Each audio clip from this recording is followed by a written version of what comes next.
how can you help business investors with the use of subconscious surgery? Right. This is one of the areas which people question, and it causes what we call cognitive dissonance in the industry. And when we talk about muscle testing, this is testing the subconscious mind. And you've really got to appreciate and understand the power of the subconscious mind to realize and understand what you're tapping into. The subconscious mind has got the answer. It knows everything. Yeah. Half of the battle is getting it past our monkey mind. Yep, the fight or flight, this filter that basically says what you're trying to do, you've had a bad experience, or you knew somebody who had a bad experience about it before, so don't do it. Okay. Yep. And this gets muddled up with our intuition. So if you're an investor, when you make that investment, it's an emotional investment. What you're doing is, in essence, you are saying, do I believe in this person's ability to do what they say they're going to do? Yeah. Now, anybody who knows anything about communication, right, which is probably not many people, but actually do the research, about 93% of our language, of our communication, the way we actually interact with each other, is subliminal, is subconscious. It isn't in the words we actually say. They attribute to, actually it might be 97%, it might be 3% of what we actually say in words is taken as the communication. Yeah. The rest is our intuition, our feelings, our emotions. We're emotional creatures, and we make emotional decisions. Yeah. Now, the problem is if you have a belief in the background, this emotional agenda, your subconscious past experience says, look, choosing a company to invest in is a nightmare, and I always get it wrong. You might consciously want to get it right. You want to earn some money. You want to invest in somebody. You want to nurture someone and everything like that. You want to make a right decision. Yeah. But if the pattern is you don't seem to be making the right decisions, there may be a little agenda going on in the background which is making you make those bad decisions. They feel like good decisions, Sure. but later on, the proof of the pudding is what actually happens. Now, wouldn't it be nice to know if you're making a bad decision at the time of making the decision and not in hindsight sometime in the future? Yeah, it sure would. And it seems such a magical and mystical tool. It's not that it can see into the future, but what it can actually do is read the person's ability a lot more detail than our assessment of how well they are at selling themselves. Because in my 25 years in business, one thing I have found is quite often people are really good at selling themselves, but no good at selling anything else. And you get a guy, you think, wow, this guy's going to be great. And then he gets on board and he's bloody useless. Yeah. But you bought into them. Also, isn't half the battle with, what I've seen in your talks, you talk about negative self-Tourette's. Yes. Right, so is it self-negative Tourette's? Just negativity Tourette's. Just negativity Tourette's. Where did I get this up anyway? I'm not talking about me, honestly. Yep. The negativity Tourette's. So isn't half the battle sort of the words that you're actually affirming to yourself throughout the day? Like, for instance, you mentioned just before, as you were giving the example that, often investors say to themselves, well, I've invested in, companies before and it's always gone wrong. So therein lies one of your problems, right? Yeah, totally. And a lot of it is down to the feeling of it. And this is where I would really encourage investors to really have a chat with me or watch some of my videos. Get understanding the science and the physics and the biology around how we emotionally make decisions. And we already know whether they're going to make it or not. If we have got a belief that everybody we invest in, it turns into a problem, even though that's what we don't want, we will actually want to confirm this. It's called confirmation bias in our industry. Yep. And we will choose somebody that will actually prove us right. Yeah. We want to be proved wrong, but we will choose somebody that proves us right. Yeah. So the heart fields and all this kind of stuff, and I know it's very esoterical kind of language we're talking here, but we're based in real science. This is something that can be tested with equipment and with oscilloscopes and things like that. So this psychokinesiology, the muscle testing, what it does is it allows you to find out what's a lie to them. So if they're saying they can do something and you test it and actually they go weak at that statement, well, that will mean that their likelihood of doing it is incredibly low. Because actually they've got a fundamental belief deep down inside them that they can't do it. Okay, so let's have like some practical examples that would apply to an investor. Sort of what sort of thing are you talking about? Well, I'll give you one from my own personal experience. Okay. Because when I learnt this technique and learnt its capabilities and its potential, I wanted to test it out for myself. I was like, this sounded a little bit too crazy to be true, right? And at the time, Dr. John, when I was learning how to do this, he tested my son, right?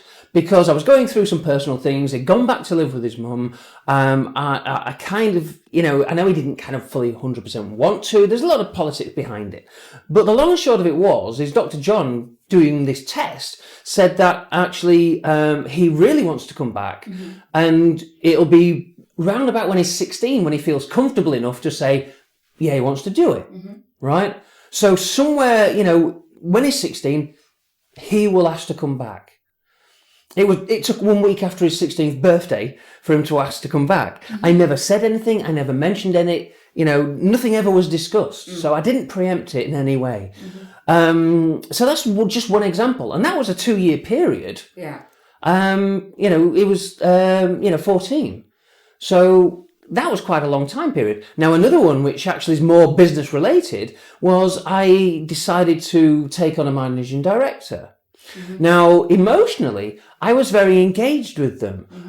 They were an amazing person. They had all the experience on paper, which, kind of said they could do the job. They've got the same experience. They've been through similar training. It seemed we were on a similar mindset.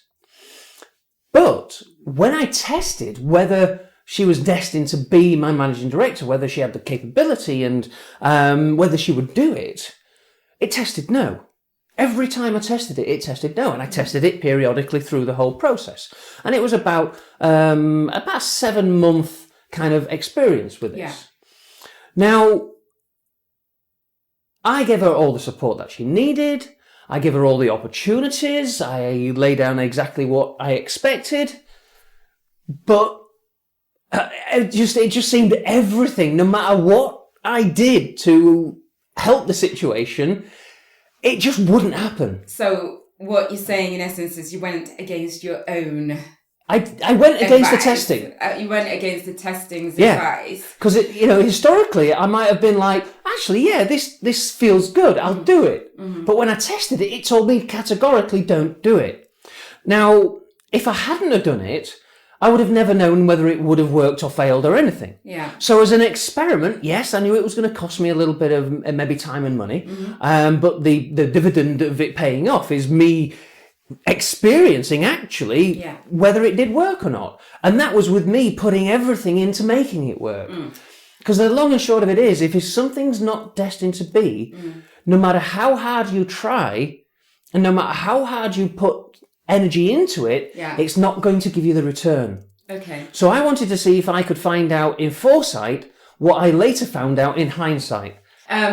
What would you say then to skeptical investors out there who are perhaps watching this video right now and thinking, well, that all just sounds like a load of mumble jumble, a load of rubbish to me. I'll just go ahead and still carry on and do this investment without testing it. And I mean, some of these investors are investing like millions of pounds. What would you say to somebody who is about to make an investment? It doesn't matter whether it's £1 million or whatever, at the end of the day, money is money. And if you lose it through... Yeah, and most amounts are significant to them at the level they're at. Yeah. So what I would advise in that kind of scenario, quite simply, is test it. Yeah. Learn the testing, do the test, and make your own decision. And would you teach them to do the testing on themselves and to test the various areas of their investment? Yeah. I've got a full training video, so all they have to do is contact us. We'll plug them into that training program. They can, just watch the videos, learn how to do the testing, get comfortable with it. They can always contact me, if they want any further guidance and advice, or even I'll come out and actually do and show it and go through the process with them. Now, they don't have to go with the testing. They could do what I did and go against it.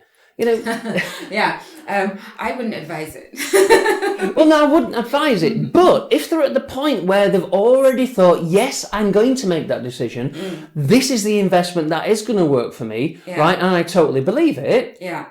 Well, whether the testing says yes or no, the long and short of it is whether the investment works or not will let you know whether your intuition at that point was right or wrong. Okay. If it doesn't work, then your intuition was wrong.